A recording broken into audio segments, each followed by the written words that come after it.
I would like to talk about God's creation.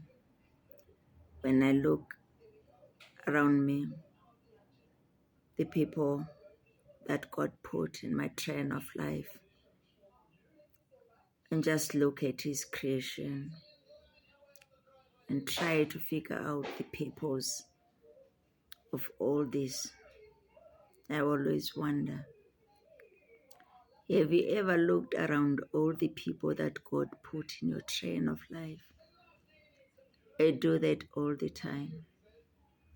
I love studying these human beings. Each and every single one of them I scrutinize.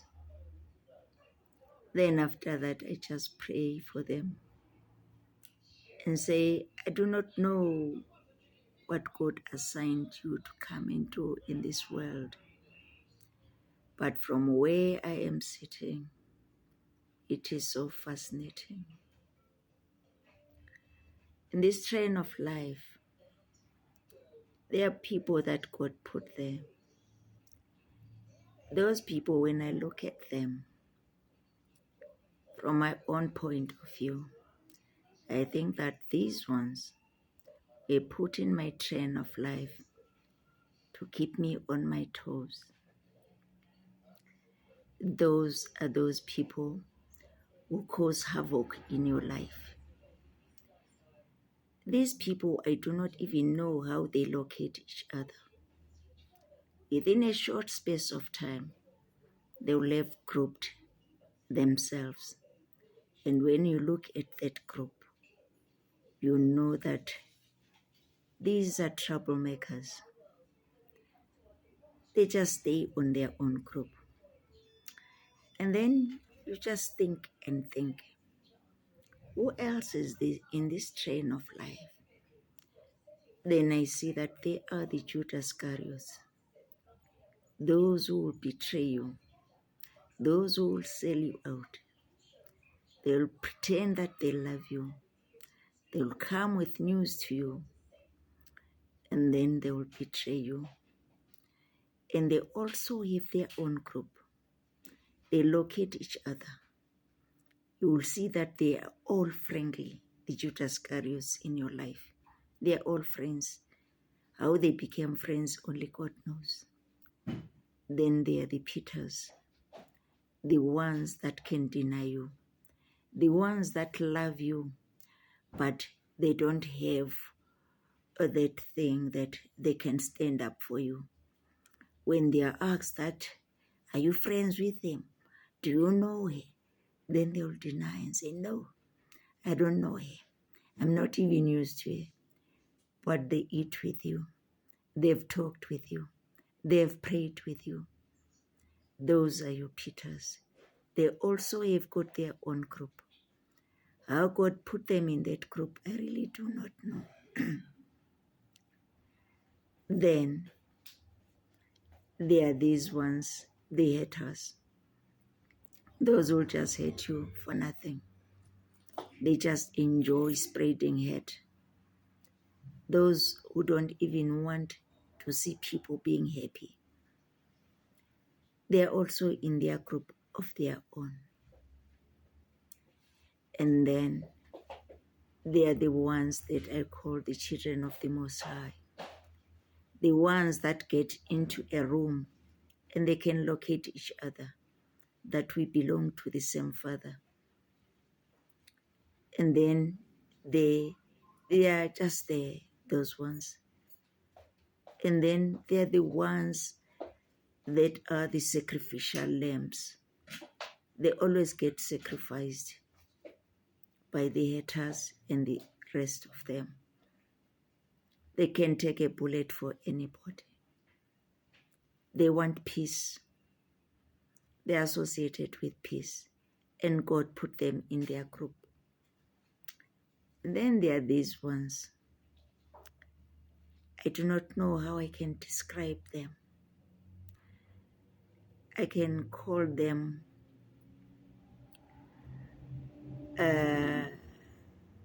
the toy collectors. Those who love collecting earthly things. Those who are pompous. I think they've got solemn heads. They're in a group of their own. Those who just think they've arrived, everybody doesn't matter. Everybody is a nobody except them. They're also in a group of their own. They locate each other. They think they've got it. They think they know everything. They will not even listen to you. They think if you are talking about God, you are stupid. You don't know what you are talking about. There is no God. But when they get into trouble, they turn around and then they start believing that there is a God. The sad thing about all these people, especially the ones that think that there is no God, is that when they are sick, they want people to pray for them. And when they die, they want a priest to come and preach and lie and say they were good people when they know how they were living. It's not for us to judge. All the pastor will say is that you're a child of God. You're answerable to your Father. Have nothing to do with how you lived your life. Farewell, child of the Most High. And then there are these other ones. These ones, I can call them the snakes under the grass. You know, these ones were very slippery. You know, they pretend to be good. They go preaching that they've got this thing that they want to tell the world, look at me, look what I've done, I do good, I do what. Yet the God we serve says, whatever you're doing, let your left hand not know what your right hand is doing. Because if the world praises you, you have got your praise here on earth, then God has nothing to do with your good deeds. Then they will start complaining that I do all these good things, but God doesn't bless me. How can He bless you when the world has already blessed you? You know, it's as if they've got this edge that they want the world to see that they are good.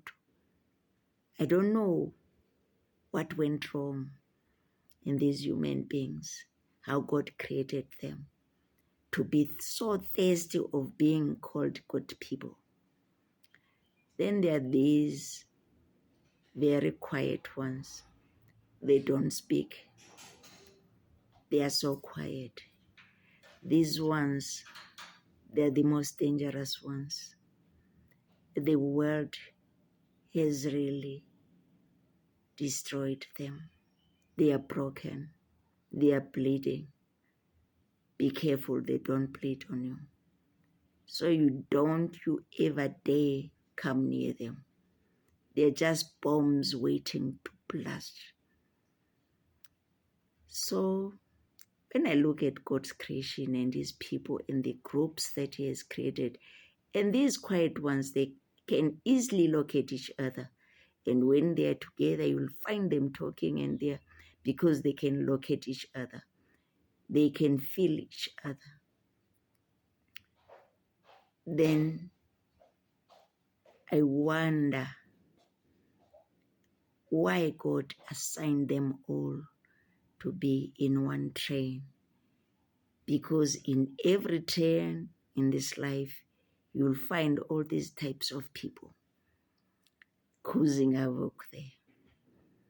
There is a lot that happens in the train of life. So you have to be careful all the time. Then there are these ones. These ones, I think I can call them the angels of pain. These ones like to call you when somebody has died, talk to you when you are not well or when somebody is sick, come to your aid when somebody has died, when you are grieving. These ones, they are always there when you are in pain. They'll never talk to you when you are happy. They will never attend anything that concerns your happiness. The angels of pain. And they can also locate each other. All of them, the Lord God made them all. Thank you, my brothers and sisters.